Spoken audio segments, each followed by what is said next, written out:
All right. So let's kick off. Hello, Pete. Hello, Yannick. Can you hear me clearly? Yes, I can. Thank you. Good morning. Awesome. Yep, I can hear you. Yeah, good morning, Pete. Actually, good Oh, yeah. good evening on my side. Yeah. All right. So welcome everyone. Thanks for joining this long-awaited session. Kindly confirm if you can hear me clearly. You can just drop a message and let us know where you are connecting from.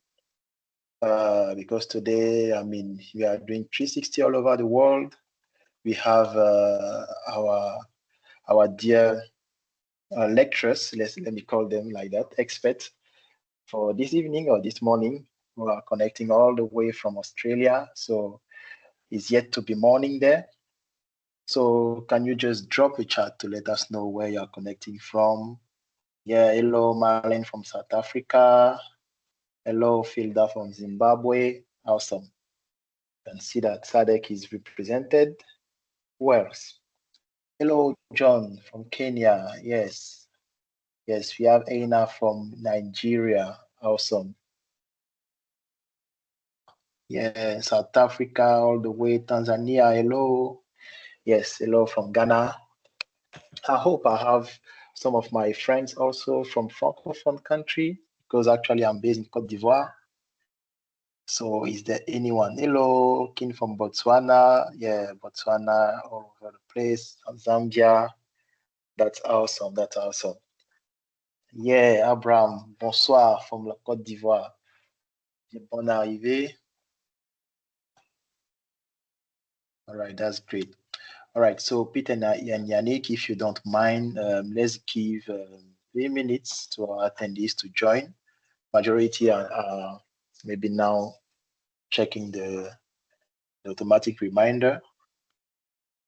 So we'll just give a few minutes and we'll kick off.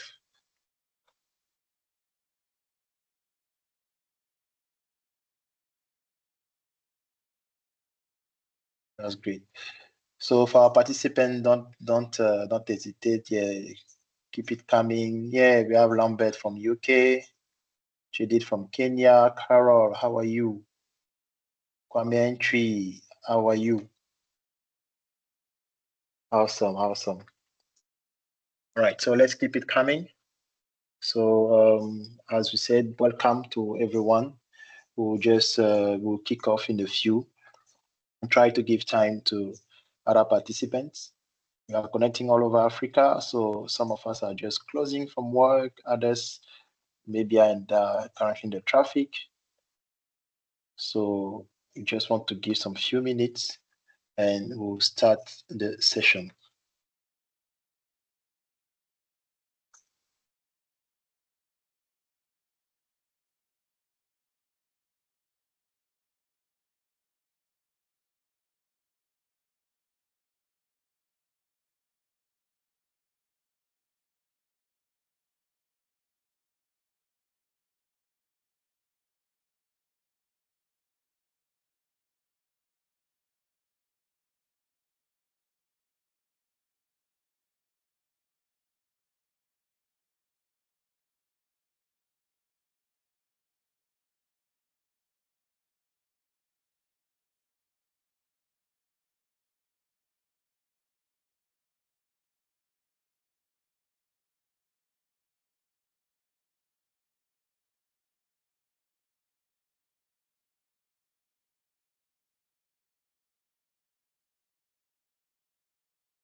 All right, so I guess we'll start. Sure. All right, so Peter and Yannick, do I have your blessing on that? Can I open the session officially? Yes. All right, that's great. So welcome everyone. Thanks for joining this session. As you know, we are here to talk about Agile, unlocking Agile success. And today we have the chance to have two experts when it comes to Agile. Don't look for other names. Just focus on Yannick and Pete. I won't have, the exact words to introduce them. They will do it themselves, try to introduce themselves, to share about their expertise, and also manage the session. But please do not hesitate, to ask questions, because this is why we have that session. It's a live Q&A, okay, session, and like the rules will just be for you to, you can just drop a question on the Q&A or the comment section, or raise your hand and allow your mic to ask the question. But don't hesitate, to ask any question. They are here for us. They have just an hour to answer to any type of question when it comes to Agile. Let it be for your general information, let it be practical and all that. They have the resource to do so. So thanks for joining, and please be steady as I pass the mic to Yannick to introduce himself, and then Pete will introduce himself. And as you guys, you are expert on that, you know how to do it. You can just manage all the questions coming on. Yeah. So Yannick, over to you. Thank you and good afternoon, everyone. My name is Yannick. I think for those who don't know me, so I'm currently based in Australia and been involved in Agile since 2006, quite a long time now. So being also involved in the PMI Canberra chapter as the president, and been doing a lot of work in the past 10 years in large government projects, so in Scale Agile Framework, Scrum, and also Waterfall, so in the software industry. So that's just a high level about me. So I'll pass it on to Pete. Hello, everyone. My name is Peter Motoshaw, and what can I say? It's great to be here with you, everyone. And just like Yannick said, I call myself as an Agile enthusiast. I am based in Australia as well, just beside Yannick. I'm in Melbourne, Australia, and everything around Agile project management, especially from the PMI side of things. I am a proud member of the Nigerian community when it comes to PMI Nigeria. I'm also a proud member of PMI Melbourne when it comes to PMI Melbourne, representing Australia and Africa. Both Yannick and myself have been very collaborative, especially from the Agile think tank point of view, supporting the African project management community. So my day work is all around Agile. So I'm an enterprise Agile coach, which makes it a good fit for me to be on this platform to talk about numerous work that we have done in the past in terms of applying different Agile ways of working, frameworks, and practices. So I'm looking forward to receiving or expecting questions from you. And then Yannick and myself will be able to answer from the practical point of view and relating it to some of the theories that you must have read or researched in the past. So looking forward to it. Thank you. Awesome. Thanks very much, Pete. Thanks very much, Yannick. And we also have Emeka, who is also connected from PMI Sub-Saharan Africa, Partner Success Manager for Nigeria. Emeka, you're welcome. Thanks for joining as well. All right, so I guess it's time for us to bombard our experts with questions. So as they rightly said, any question that you have, let it be from the theoretical perspective, let it be from the practical side, let it be even some specific case that you are even facing in your professional environment. So this is why we are here. So let's hear from you. We'll just open the QA session. So if you have any question, okay, you can just raise your hand, or if you are not in the position where you can speak because of maybe surrounding noise, you can drop the question either on the chat or in the QA session for us to pick it up, and one of our experts will definitely treat it. All right, so is open for the questions. Let's go. So who will start? Okay, while we're waiting for the questions to come in, Yeah. if you want to raise your hand, that's fine. If you want to, we'll be monitoring the chat message. Mimi will help us, and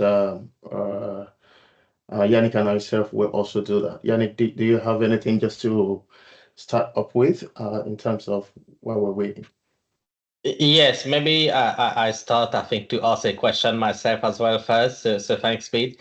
So I think I throw one question over to Pete. So it's a question that we frequently get from different Scrum teams when, as Agile coach, or if there are issues in the delivery of a project. And the question is as follows. I'm currently running my daily Scrum, which is meant to be 15 minutes, but for some reason, it tends to go well over 15 minutes, so half an hour or sometimes even 1 hour, and it's very hard to control the time. So how do I work with my team, and how do I adjust the way that I work to try to get it down to 15 minutes? So what's your thoughts on that, Pete? Oh, Yannick, yeah, you will agree with me that that's a very common problem, common issue with agile teams, not only teams that are coming up, but even some mature teams as well. So first of all, let me just say that for a team that is practicing Scrum as a way of working as a framework, stand up, it's meant to be 15 minutes standard, right? And that is very, very important because it was meant to be 15 minutes because we don't want it to become a status meeting where we'll be there 45 minutes later, 1 hour later, talking about things and trying to problem solve. So it is not a meeting that you go in and then you try to solve your problem or the team's problem. It is where you give a quick overview of what is happening, right? Now, there are several ways to run a stand-up meeting, but one of the most popular one that we all know, or most people know, is give me what you did yesterday. Your yesterday on a Monday morning will be your Friday, actually. And what is blocking you, or what has blocked you for you to really deliver that, so that we can all work on it later on after the stand-up. And what's your plan for today? So what did you work yesterday that you completed? What is blocking you? And what is your plan for the day? Now, if everybody around the team, Scrum team, do that, then it will be short, straight to the point. Now, when daily stand-up is not going more than half an hour, then there is an issue, right? And what certain things that an agile, coach or agile practitioner like myself will look at when we're trying to solve this problem is, number one, are we ready to scale? That is, how many people are in the team? Are they much more than the normal team that will actually help the team to work within the 15 minutes, gap, right? Once we look at that, for example, there is no way that a 30-man team can do a stand-up for 15 minutes or 50-man team do 15 minutes. So we look at that and solve that problem. So that scaling factor is there. Again, also, we want to look at what is being discussed. is a team trying to solve problems within their meeting. Because, for example, if I'm meant to just answer those three questions as a team member, and Yannick is providing solution within the team, right? What should we do? No, that's not what the stand up is for. So what I've done in the past, what I still do is when I have teams that are working in a Scrum way of fashion, I tell them, right, have your 15-minute stand up and also have a meet after. Now, the meet after is just to make sure you pair people that really need to solve each other's problem. Other people can drop off and go and do their work. So that meet after is a time when you can have detailed description of what you want to solve as a team or as an individual within the Scrum team. So that way, the stand-up meeting, the daily Scrum meeting will be shorter. So that's one of the way. The second way is over time people become matured. So there is a learning factor in this as well, which means then people are forming. When teams are forming, the process of storming, forming, norming and performing. When the team are norming, it's normal to go through all of these things. It's a learning curve. As soon as they get matured, things will work. And it is the work of a scrum master within the team or an agile coach looking after several teams to be able to coach people towards that line. So now I'll say context counts. There are so many reasons that this can happen. I just mentioned two, and now I've solved it in the past. And there are other areas that we can actually also look at it from. That's a very good question, Yannick. It's common, and we try to solve it based on the context and situation. Thanks Thank very you, Pete. much, Pete, on that. Yeah, thanks, Yannick, for opening up with that question. Just to help you, Yannick, there's one question, or I guess that will be for you. The question is from Alfred Cabwe, who is asking, what's the difference between Agile and Scrum, and how can they both be implemented to build project teams and achieve results effectively? Thank you, Alfred. Really great questions. So I think to be able to answer that question, we need to go back to the history of Agile. So I tend to get a lot of questions about that. So what's the difference between Scrum, between extreme programming, between Scale Agile Framework, and Waterfall? So what happened is that the history is that in 2001, we had few developers that met in Utah, so in US, in a ski village, and they wanted to have a meeting, like a brainstorming, like we are having now.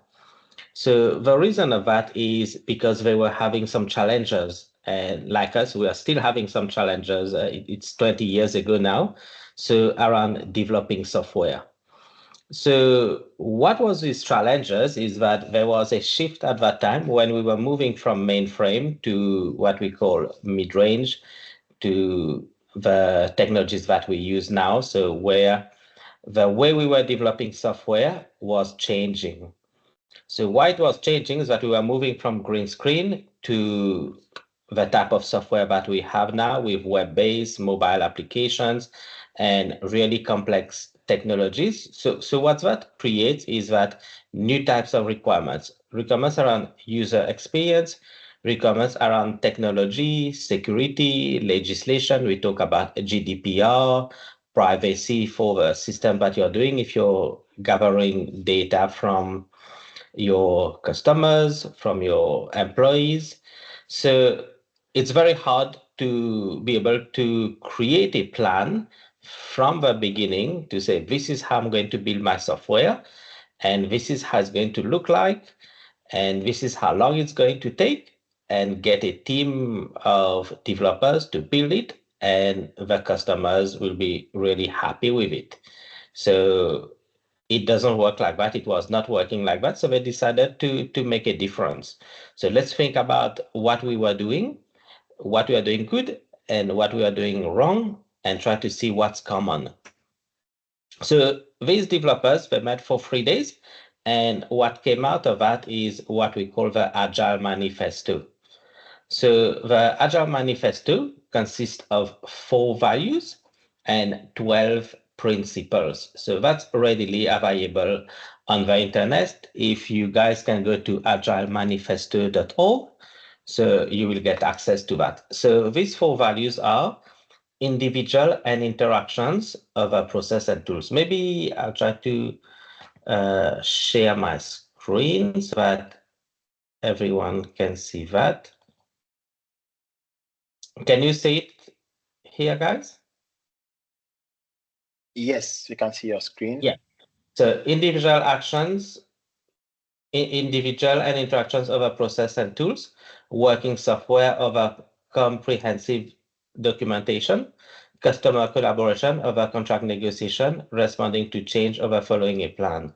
So these 4 values, so what's interesting is the word over. So what it says is that process and tools, they are important, but individual and interactions is more important than process and tools. So the same thing apply for these, for documentation of a working software. So there's no point to have a lot of documents and nothing get delivered. So we measure progress by something that's working. So there's no point to have a really good contract when we are not collaborating. So when the team is not working efficiently, when I call it, it's not a team. Very often I go and look at a team, it's a group of people, but they don't have the same goal. Everyone has their own agenda. Everyone is doing different things, so they are not in sync. So they are not a team. So that's very important. So it's very important to collaborate. So with a customer and our user interface team, so the backend team, the integration team, they look at themselves as one team because they have a one goal is to deliver the project which will be delivering value to the business. And then responding to change. So that we've seen that very often is that we have a plan and the requirements has changed, or we miss something, or even the customer wants something a bit different, and we don't want to adjust our plan. We don't want to incorporate that change. So Agile promote change. So now going back to the question, once we understand these values and the 12 principles that we have, this is why we call it a mindset. You will see in a lot of documentations and conference people talk Agile being a mindset. So what this means is that the way we work with our team, why do we have our daily stand-up? Why do we have sprints? It is some techniques that we use so that we can promote interactions, so that we can get a working software faster, so that we can collaborate among all of us and we can respond to change quickly. So this is why we have a retrospective to learn what's working, what is not working, and start to adjust at the end of a 2 sprint. So based on that, we can see is that we use different tools, we use different techniques, we use different frameworks, different methodologies, and they all somehow will be aligned with the values of a manifesto. This is why we call it a mindset as well, because when we think about values, so when we follow some values, that will drive our behavior. So our behavior comes from our values. And when everyone in a team is behaving the same way, so that becomes the culture. That becomes the culture of the organization. So this is why very often we go also, we tend to go, when I go and help some teams, we say, oh, it's a bad culture, it's a toxic culture, it's a problem. Why? Because the root cause is that they don't have the same values. And the values is not conducive to deliver something quickly, to deliver working software, or also to respond to change. So that's when we look at the mindset. Why do we call it a mindset? So now what happened is that we all know that there are different types of software. We can have a small line of business software, we can have an enterprise software, or we can have like really, really large ERP system, which is pretty big. So this is where we have different frameworks that started to evolve and started to appear. Like we have Scrum, which is a lightweight framework for agile delivery, and Scrum would have its own values that derive from that as well. And now if we are running a 200 people project, so how do we scale Scrum? This is where we have Scrum of Scrum, or we have Scale Agile Framework, other frameworks that has been available for us so that we can manage large teams. So Scale Agile Framework, promote Agile Train. So that's a bit of history of Agile, and also to start to link Scrum, Safe, the methodologies with the values. So I'll pass it on to Pete to add his point of views. I'll just do I'll just do something very quickly just to help Alfred on this one. Now, from the practical side of things, look at Agile. Look at Agile as a very big umbrella, right? There's a very big umbrella. Under that umbrella, there are several frameworks, right? So I'm just trying to tell you the difference between Agile and Scrum. Now, under that umbrella, there are so many frameworks. Yannick has mentioned a couple of them: DSDM, Extreme Programming, Lean, Kanban, Scrum, which is very popular, is also under that umbrella, right? Agile is a way of doing or way of delivering projects in an iterative fashion so that we can get early delivery of value. We can also have early return on investment. We can also have satisfaction, both for the team and also for the customer, right? Now, one of those methods of getting that value is Scrum. Now, how do we know whether to use Scrum or to use Lean or to use Kanban? This is where, investment in an agile, expert, let's call it expert, or an agile practitioner is very important. And say, oh, you have a small team of 10 or less people. You want to deliver a project in the very fast fashion, and then you can deliver value in smaller increment in 2 weeks. Then Scrum is for you. Let's say you are working on something that is big, but you cannot define it in detail. Then you can say, oh, okay, let's use Lean. Oh, we are in a collaborative environment. Some people are smart, have been in this environment for longer, and some people are just joining in. So we need to pair people up. Then we can say, oh, yes, this is extreme programming. Oh, we don't know so much about it, about a project right now. However, we need to collate, information from the general public, for example, or from certain stakeholders. Then we say, oh, let's go the way of design thinking, for example. So there are so many frameworks under this big umbrella.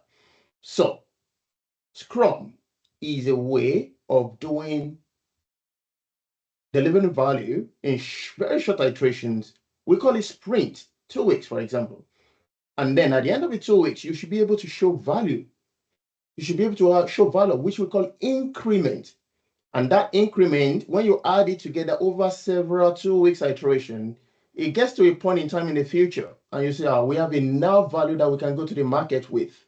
And I say, for example, yep, I've got something to show you here. This phone, for example, when they're building it, right? Or even when they are doing the software on it, right? That makes the iPhone work. What happened is they continue to deliver small increment. And that is why Apple will tell you, plug your phone to power tonight because you want to do a software update. And all you need to do is just to do what? Plug in power, and then they update for you. New software running smoothly, and that is their iteration, right?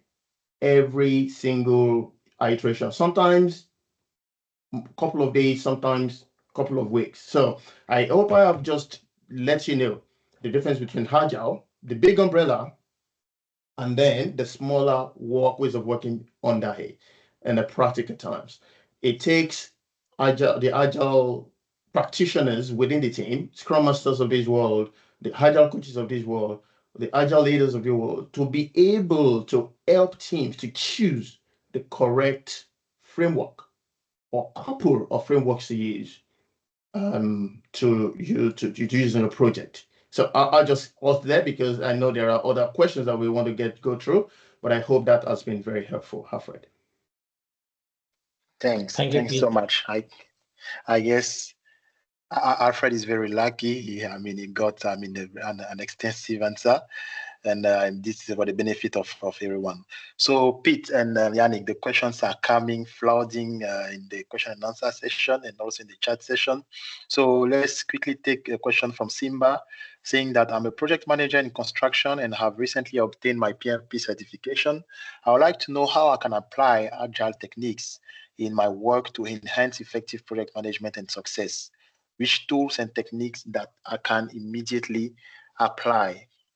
Yeah, so that's the question from Simba. So can we quickly tackle that before we move on to the next one? Yannick, do you want me to tackle that one first? Yep, go ahead. Okay, good. Yeah. So first of all, I'll go back to what I finished with the other time, right? Simba, as a project manager these days, the convergence between Agile and the traditional ways of working that we all knew about when we started in project management is closing. The gap is closing very well. Now, what a project manager like yourself, like myself, will do is, what area am I? For you in construction, under the big umbrella of Agile, what can I do? It would be interesting to let you know that one of the frameworks under the big umbrella of Agile that actually made an automobile, company like Toyota popular is Lean, for example. And Lean is under that umbrella. What does that mean? For Toyota in those days, or for Ford, what you're saying is, how can we produce our engines? How can we produce our cars in a faster way, minimizing waste, so that we can deliver value as soon as possible? And then they use the Lean approach.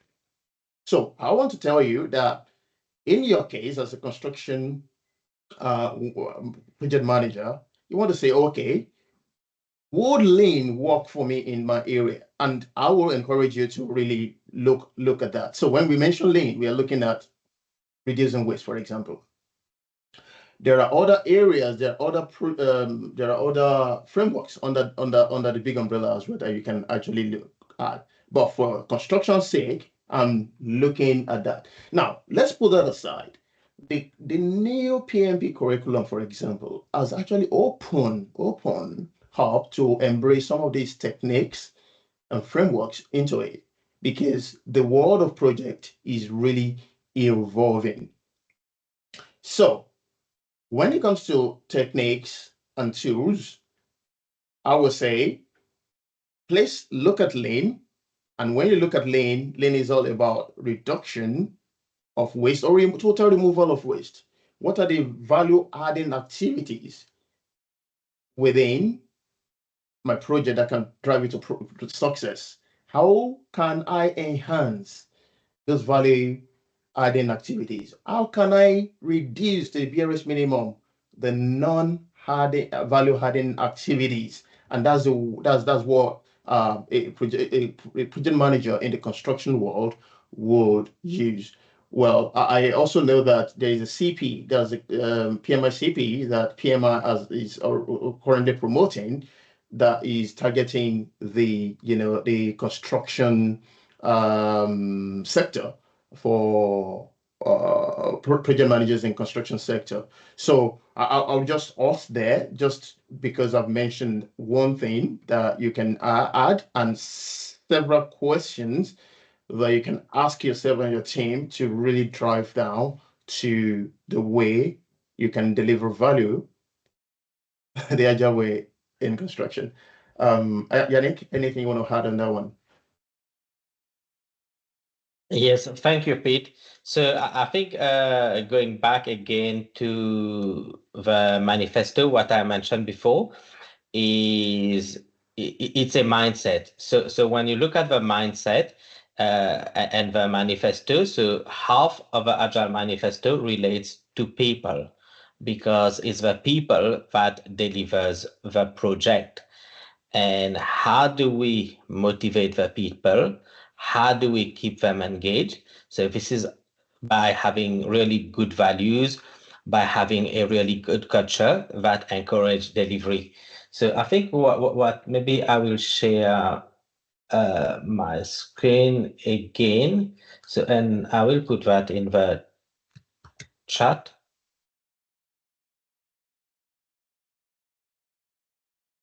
So this is something that not many people know.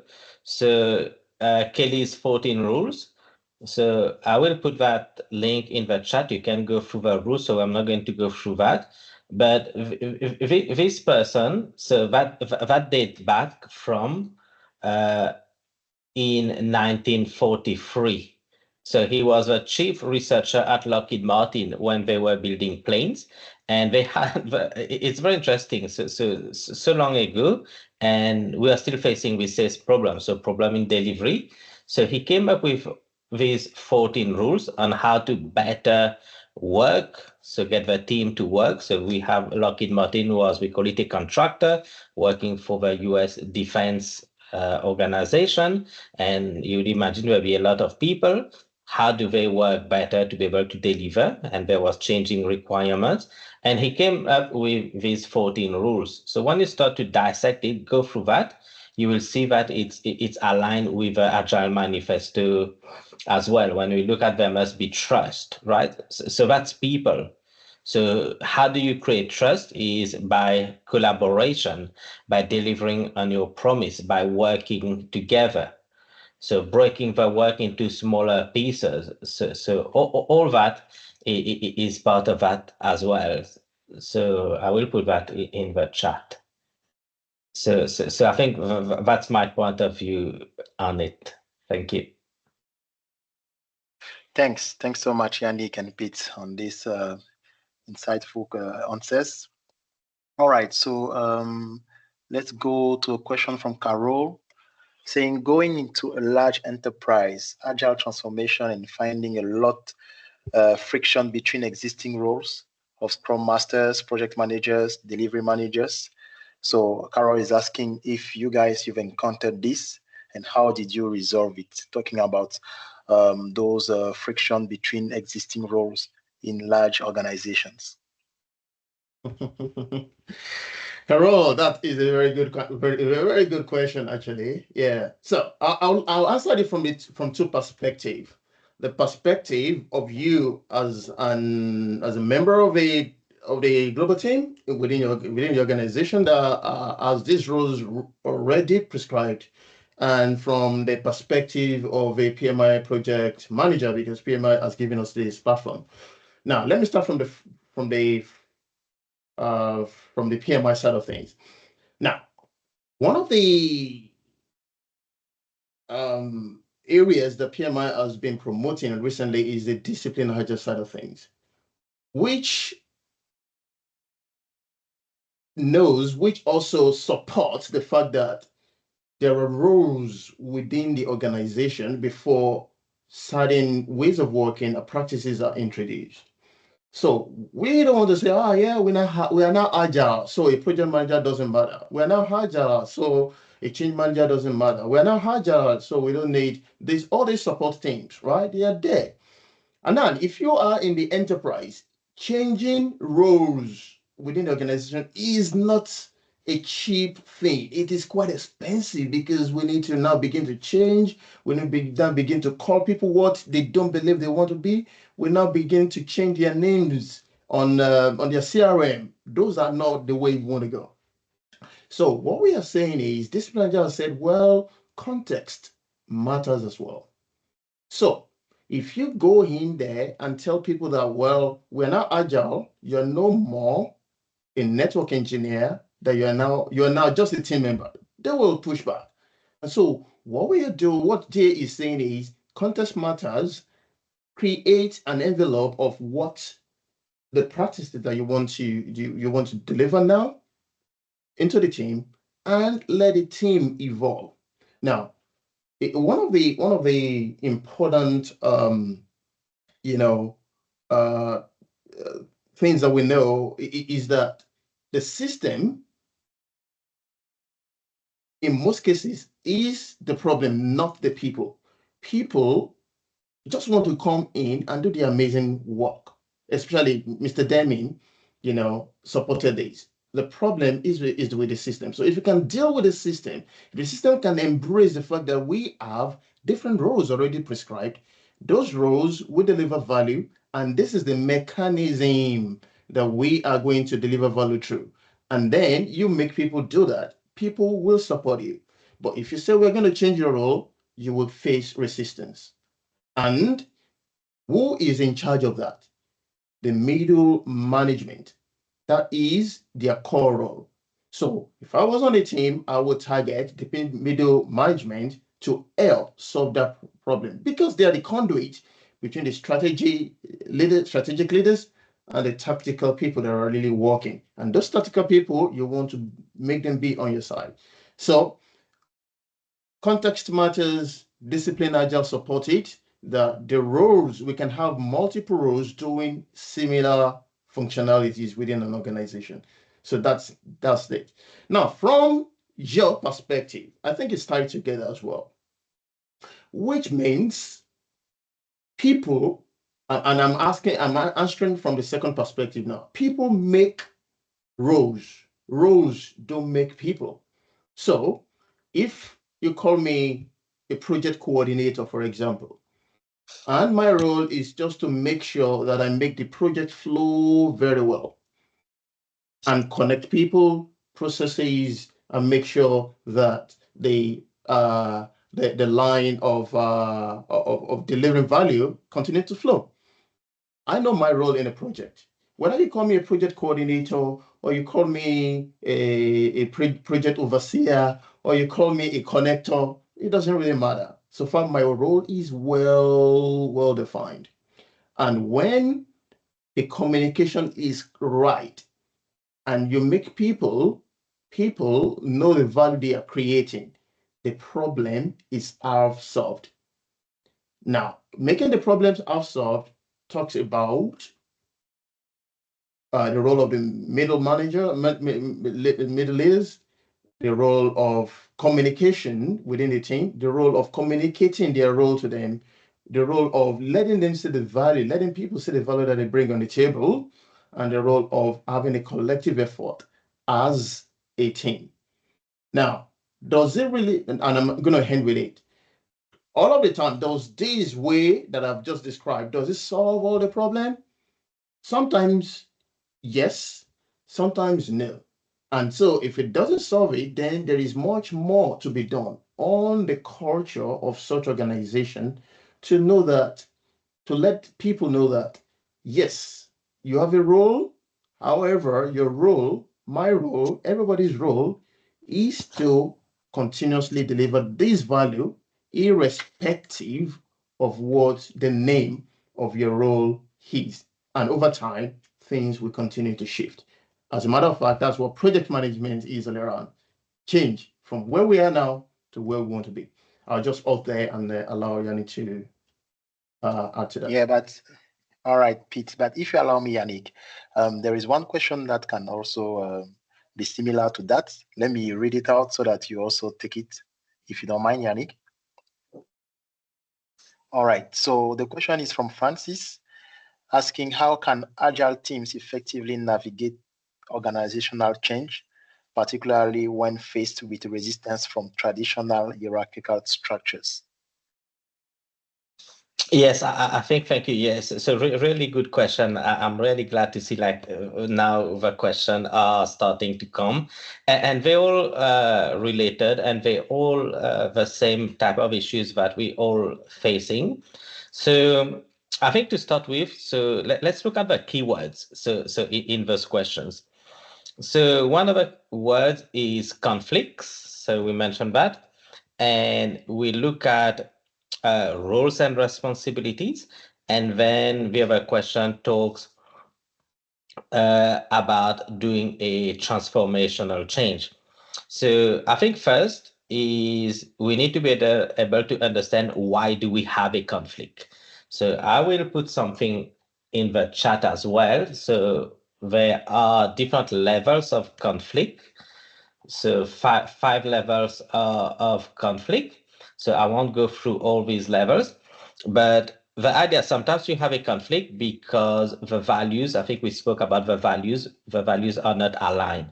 So it's very important when you start your project, so to put down the values of a team, and these values needs to somehow be aligned with a manifesto where we will encourage change. So why are we going to do agile? So I think the first question you need to ask, why are we running our project using agile? So that's a very important question to answer. So we've decided to go agile. I will address that afterwards. So once you start to go agile, because there are some reason, so now you start to look at the values of your team that must be aligned with a manifesto, and also look at your organizational values as well. So they don't need to be conflicting, otherwise you'll have some issues. So having the foundation will be these values, and then you encourage people to follow those values. So this is how you start to change the culture. So if you have an organization that are risk adverse, especially in government department or maybe some very large corporate, so that no one wants to take any risk, no one wants to empower the team, so you will have some issues. So this is where you want to start to change that culture, where the executive, we start to hand over more controls to the team to start to make decisions. So this is where we start to look at fail fast, and so that we can learn from it and we can adjust, but then putting guardrails.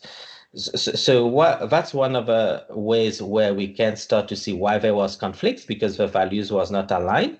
So the second is when we look at a team that has started to evolve, I call it organically. So we started to bring many people together, and we did not deliver things. We started to add more people. So that's another problem. This is why I think, as Pete mentioned before, your ways of working is very important. So you need to go back to the drawing board to say, okay, so we've decided to use Agile. What Agile framework are we going to use? There's a lot of different frameworks. So this is where Discipline Agile will help you to choose these different frameworks that's out there.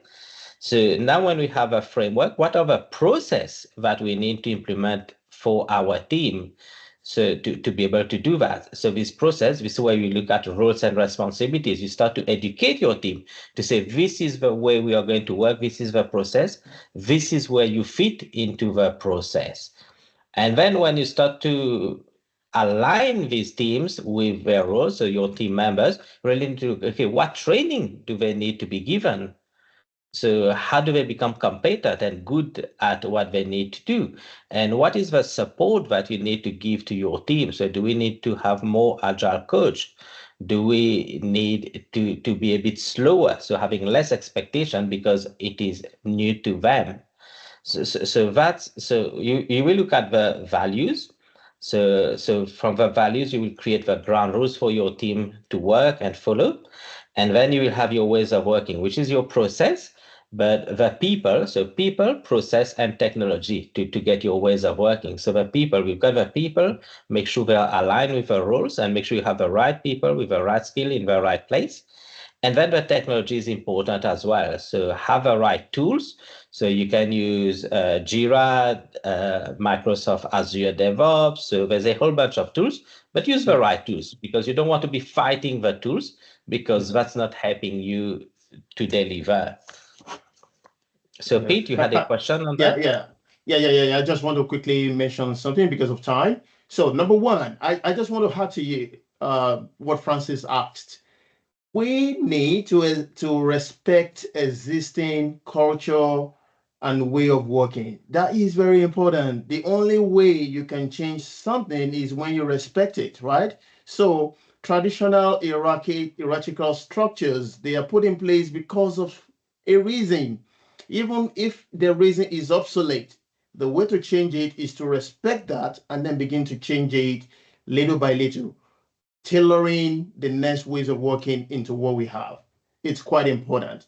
Now, if you want to do that, the second thing is you definitely want to work with the leadership. Most of the problem we have, if you have the buy-in of leaders, it's half solved because they have the influence, and they have the power as well.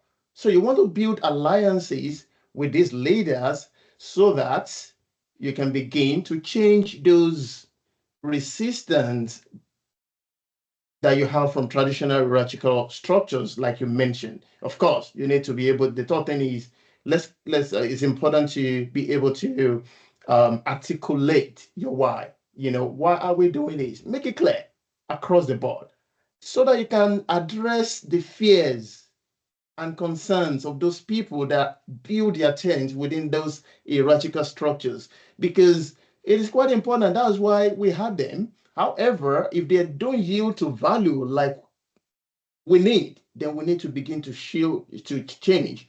So you need to clearly articulate and communicate your why. And of course, we can go into different ways of changing, the change process, applying Agile principles, applying other adaptations that work in your context. So I just thought I should just mention those few things. The place of leaders is very important. The place of respecting culture is very important. Communicating your why is even much more important, because that's the way you can get followership in the new ways of working. So let me just say, thanks, Pete. I'll add something else as well, is that change doesn't only relate to your team, it relates to your leadership, so your executives as well. So there's no point to adopt Agile when you will get the executive that still want control. So they don't want to promote servant leadership, and they want to have all this complex documentation and lots of reports. So that's not aligning with the Agile values. So it's not only the team, but it's the whole organization that needs to change. So this is where you will need to have a good sales job as well to really educate. And then there's a reason why we go to Agile. So that's very important. So go back to the drawing board and really understand why. So I get to help a lot of large projects, large government department here in Australia. So again, what I tend to see is that the same question. So project hasn't been delivered. There's a lot of delays, and the blame start to happen. So now, what has happened is that the tradition, they call it the traditional ways, the waterfall model. They said, so I asked them, why are you using Agile? So when you look at a large team, it's a big problem because there's lots of defects. The backlog is all over the place. Team has been leaving. Teams are demotivated. So we don't know when we are going to deliver the project and say, oh, Agile doesn't work. But when we start to look at the issues, these issues were occurring long before they moved to Agile. So you have this large organization that are not delivering. So what they decided to do is let's move to Agile. So they send the team to do a 1 week Scrum or Scale Agile Framework course, and then they start to go to Agile and they're still not delivering. So what happened is that they did not address the root cause of the organization, which is a culture of delivery, and they don't have the right process and they don't have the right alignment. So if you look at, I'm building my software really quickly, my team is very motivated, but when I need to go and deploy, my infrastructure team is waterfall. So they need a lot of documentation. They will take weeks to be able to do something. I have to go to a lot of change management board. So that's slowing things down. So this is what I think in Scale Agile Framework, we call it having the right cadence. So everyone is aligned. Everyone's priority must be aligned. So that's a change in your organization. When you look at all the touch points that you need in your team, I need the procurement team, I need the infrastructure team, I need the business to be working with me, because when the developers need some questions answered around business rules, or if you need to check around privacy impact assessment for the code that you're building, you need to talk to the legal team. So their priority needs to be aligned with your priority. They will take weeks to give you an answer. This is where some issues will happen. So it's not only your team, but it's the whole organization that orbits around what you need to do and your management team. So I think that I've answered it, I think, and help you guys on that topic. Yeah. Great. Thanks, Yannick, and thanks, Pete, on that. I can realize that we are in an agile session because it's almost time for our sprint to be to be over. But let's take another question, and maybe we'll see from also you guys if you can spare us some minutes, maybe to add one or two questions for our audience, to allow them to have answers to that question. But what I realized that in your answers, yeah, there are other questions that are also finding their answers already. So with the attention of all the audience, they're also getting some elements of their questions answered.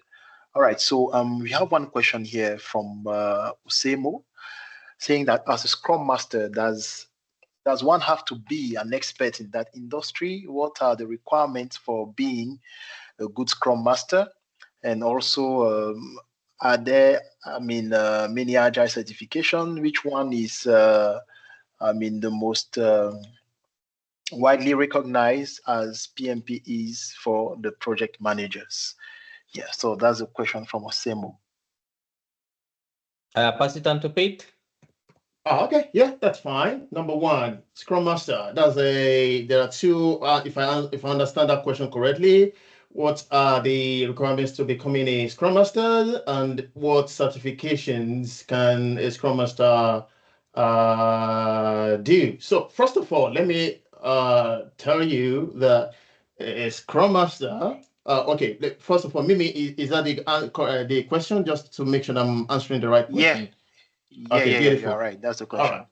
Yeah. So number one, a Scrum Master is that person that knows so much about Scrum, the ways of working of Scrum, if Scrum is done in a really Scrum environment. However, sometimes an organization just say, oh yeah, we want to do some form of Agile. We need someone to guide the process, and we call that person the Scrum Master. And we dealt with that earlier on in terms of what the roles and the people as well, right? Now, but let's talk about it in the context of a Scrum Master in a Scrum environment.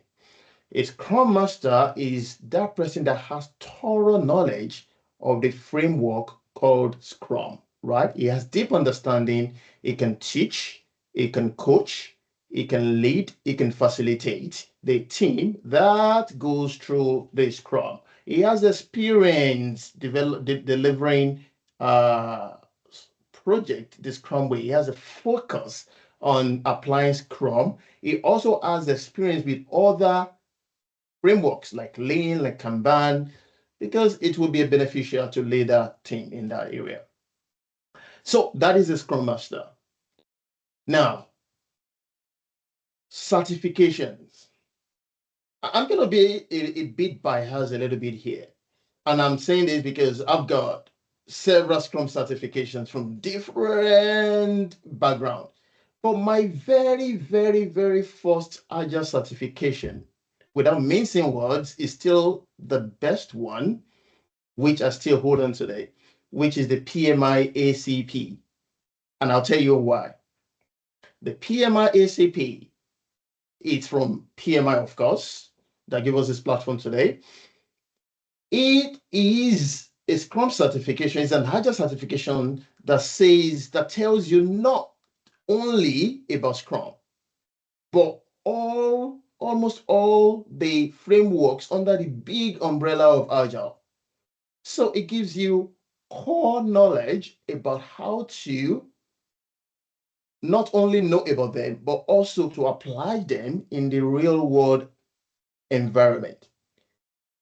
It is one of those certifications that does not give you the training for 2 days and expect you to go and apply it, right? Which means you must be able to prove that, oh, I've been working in this environment. You need 3 to 5 years of experience. You also need to have about 21 to 23 hours of classroom training to be able to sit for that exam.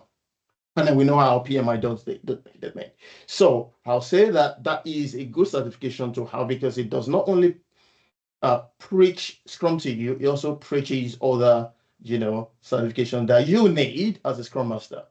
Now, there are other certifications as well, like CSM, Certified Scrum Master.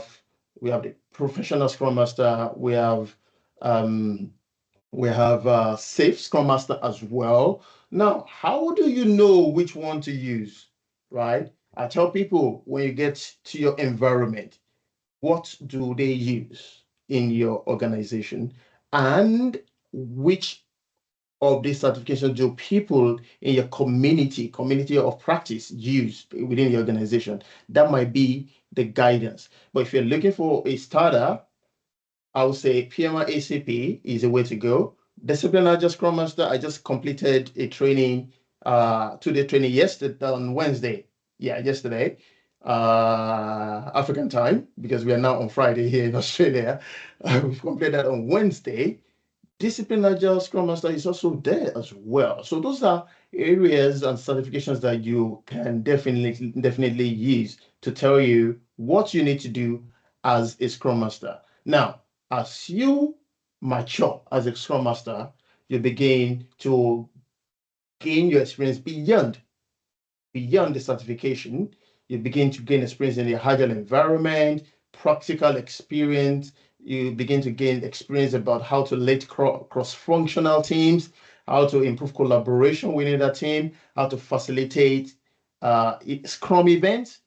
It goes up to how to facilitate Scrum's events as well.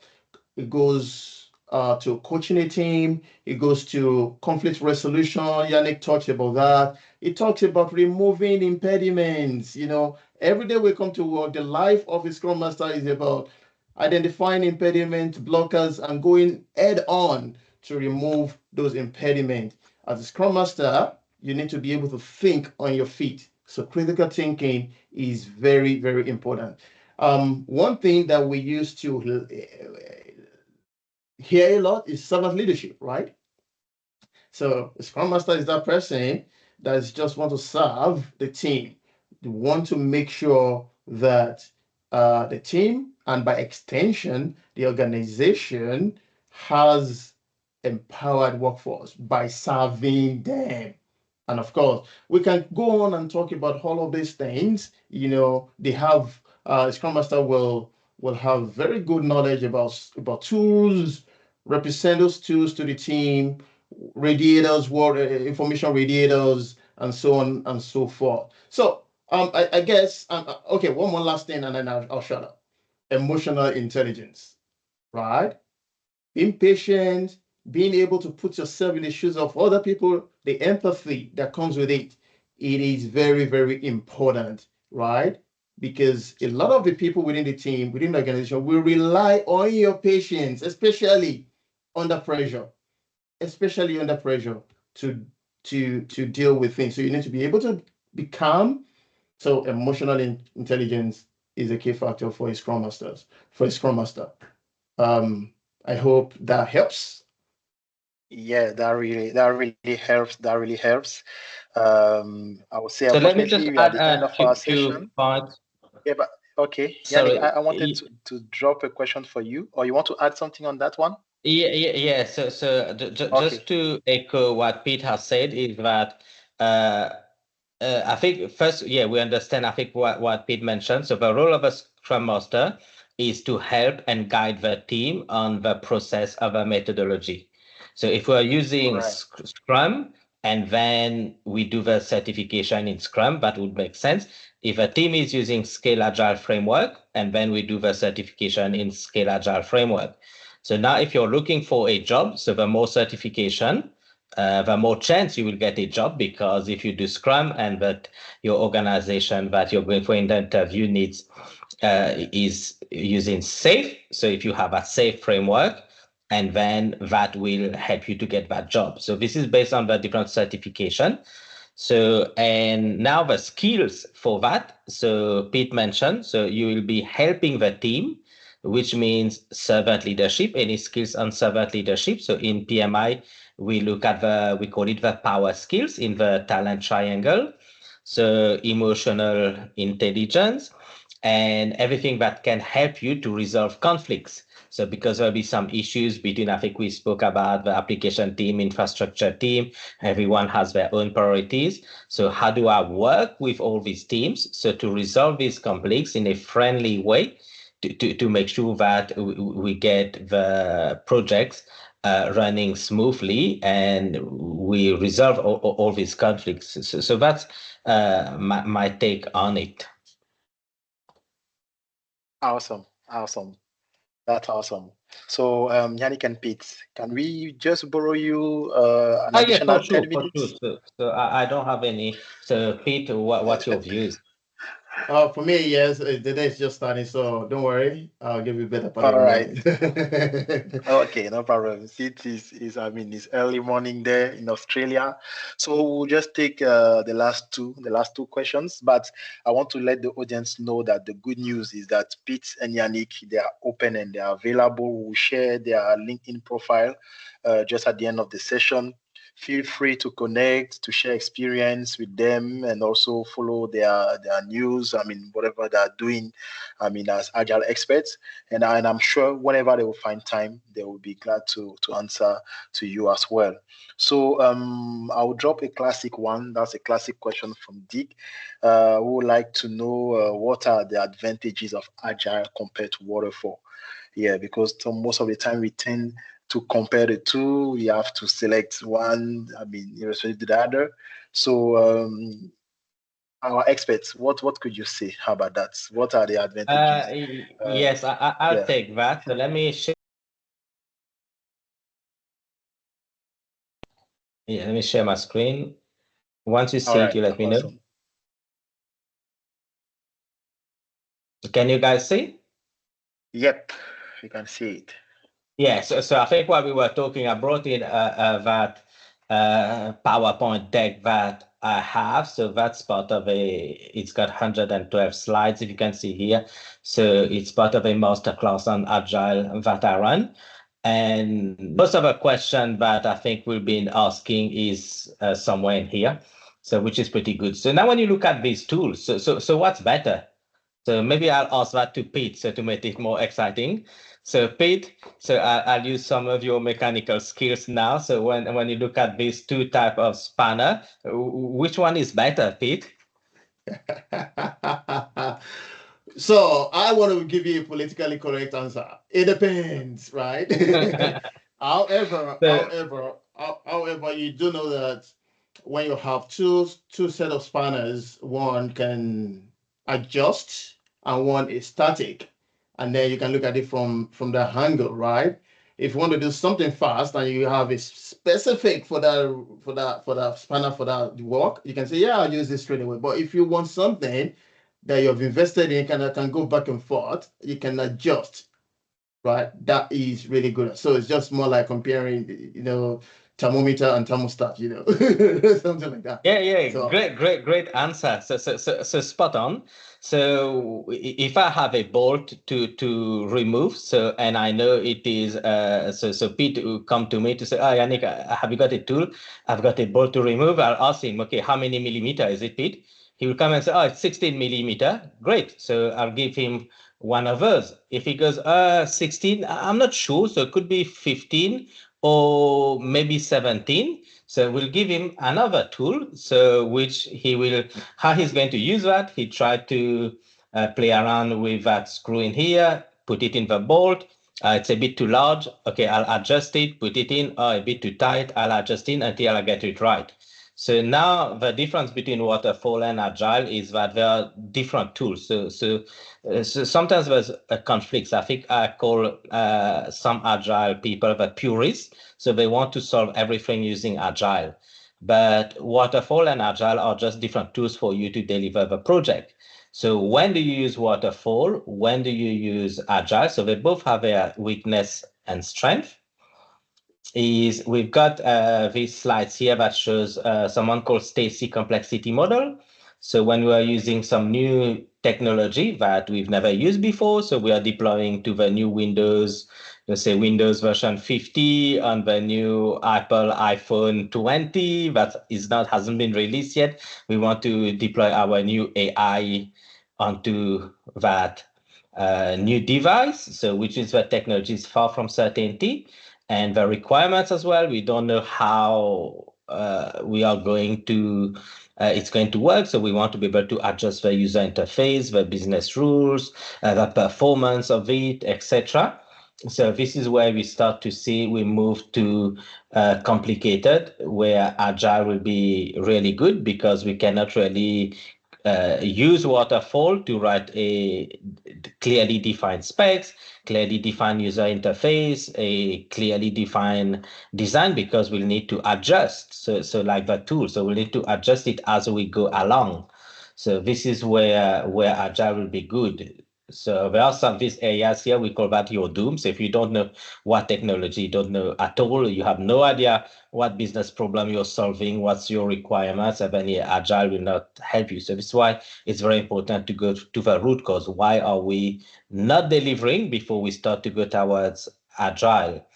So that Stacy graph can help you as well to decide why. So, and then we've got some other difference between them. So Agile is empirical, so it allows you to break the big problem into smaller chunks so that you can adjust and pivot when based on the feedback that you're getting from your customer, from your team, and from what you're doing. And waterfall is predictive. So when I work with mainframe team, they've been doing that for the past 30 years. So if I give them a spec what needs to be changed on the mainframe, they know exactly how long it's going to take, they know exactly what they need to do. And the users expect a green screen. They won't expect to have a nice user interface. So you get the same thing they've been getting in the last 30 years. So we can really put a spec, we can put a time, we can put a custom really quickly, and spot on they will deliver based on their promise. But if I'm looking at a mobile app, so it's very hard to predict how long, because a lot of things are new and I need to test this mobile app on different operating system, iOS, Android, and different type of devices, so tablets, mobile phone, etc. So this is where we can see the difference as well. So when to use it, so high risk in new technology, requirements not fully known or changing constantly, lots of uncertainty in the project. Whereas waterfall, everything is clear. We've done it many times before, and the design needs to be done up front. So if you're working in regulated systems like medical systems or aircraft system, control towers, we need to do the design, we need to test it, we need to get the regulator to sign it off before we go to production. We cannot deploy a new control tower system and see, does it work? Let's adjust it. So the result of a failure will be disastrous. So there are pros and cons of both, and when to use it. I think this gives you some ideas in here. Hope I answered that. Yes, I think that was satisfactory. I mean, thanks, Yannick, on that. Thanks, Peter, also for your contribution. So we'll take a last question. We'll take a last question and end it here. And apologies for those who also asked a question and we couldn't tackle them. I hope in the various answers you got, some of the answers that you were expecting. And we hope so. But as you rightly said, check the chat session. I've shared Pete and Yannick LinkedIn profile. You can connect, send them a connection request. They are open to increase also their community to make sure you also have questions inbox in there. So let's take a last question. The question is, many of the clients that we work with are not very aware of the benefit of agile methodologies. How can we ease the client teams into agile use? Are hybrid implementation approaches acceptable? And are these known to be successful if tried? So that's the question. I selected it because it's now customer oriented. We want to know the impact of implementing a methodology, agile methodology, when we have face to us a customer who's not really sensitized about the agile methodologies. So let's take it for as the last question. So who will start first? I'll take that. I think the simple answer, so when you start to get that question from your customer, so again, so I move to the slides, so we've got that before, is that can you afford not to go agile? So that's one, I'll answer a question with a question to your customer. Can we afford not to go agile? So why is that question?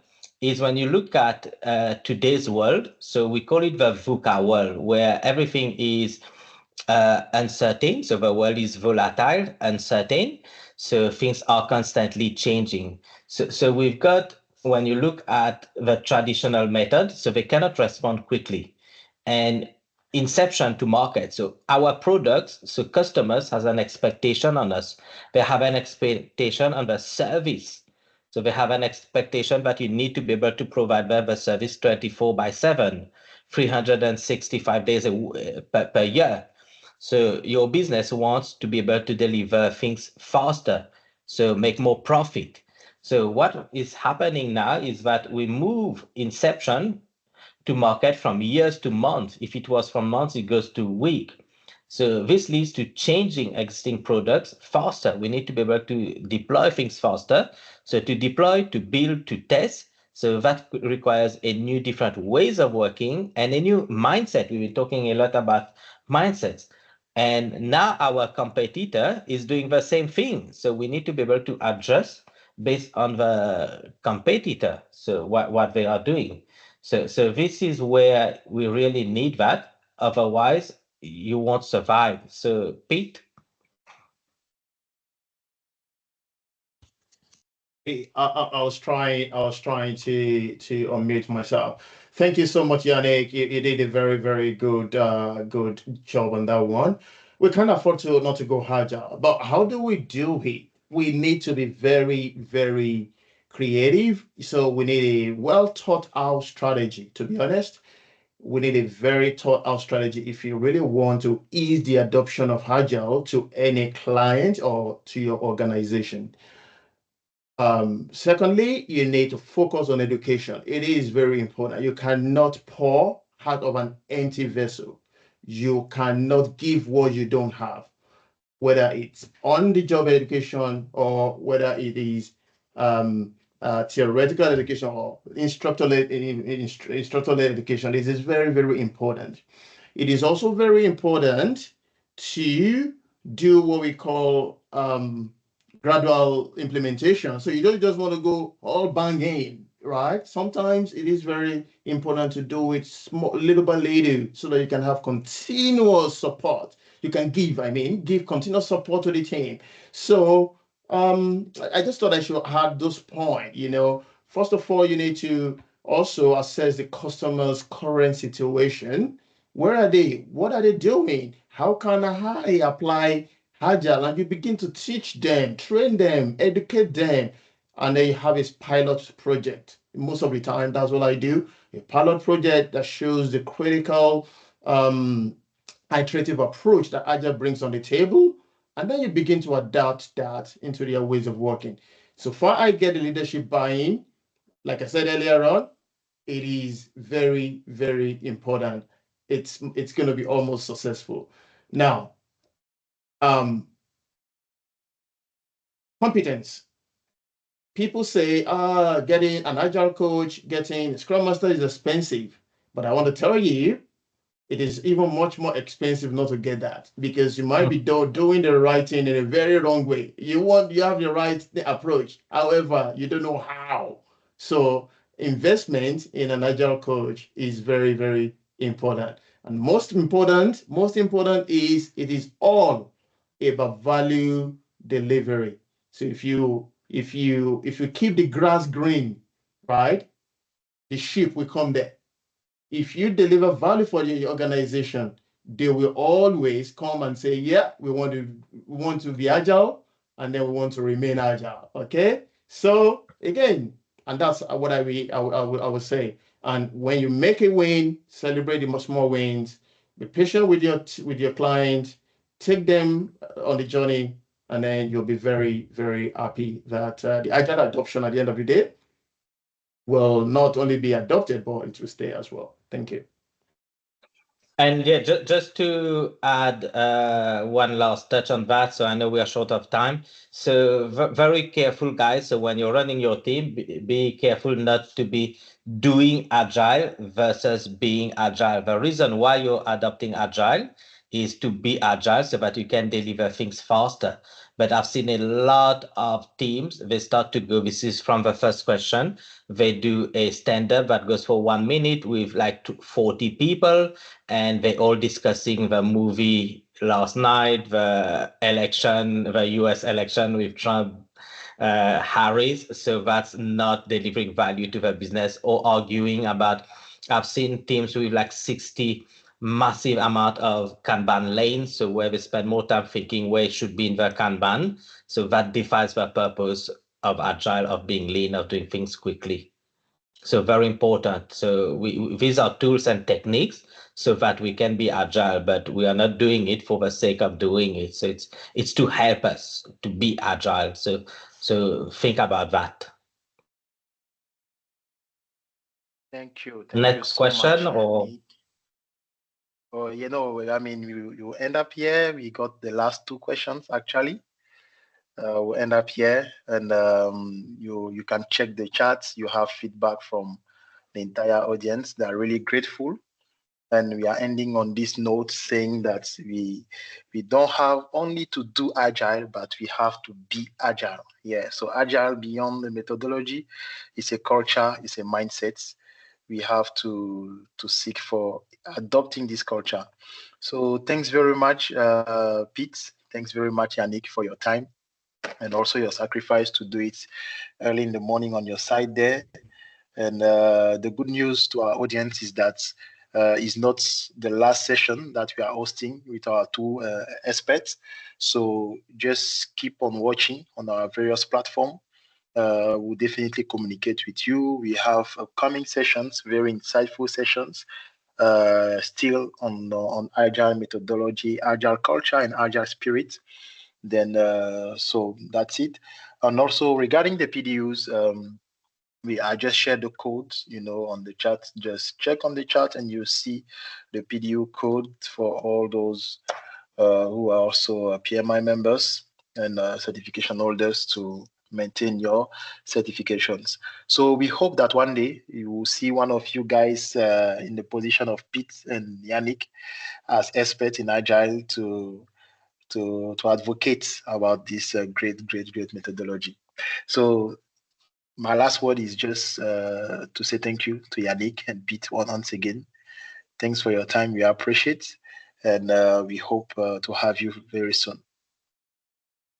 Thank you for having thank me. you I'll be for having me. expecting Thank you. a lot of connections on LinkedIn, and let's keep talking. Thank you, everyone. Exactly. Yeah. All right. So as they rightly said, don't feel free to connect with them on LinkedIn. I'm sharing again in the chat their LinkedIn profile. Feel free to connect with them and let's keep the conversation going over there. All right. So thanks very much. So enjoy your day, enjoy your evening, depending on wherever you're connecting from.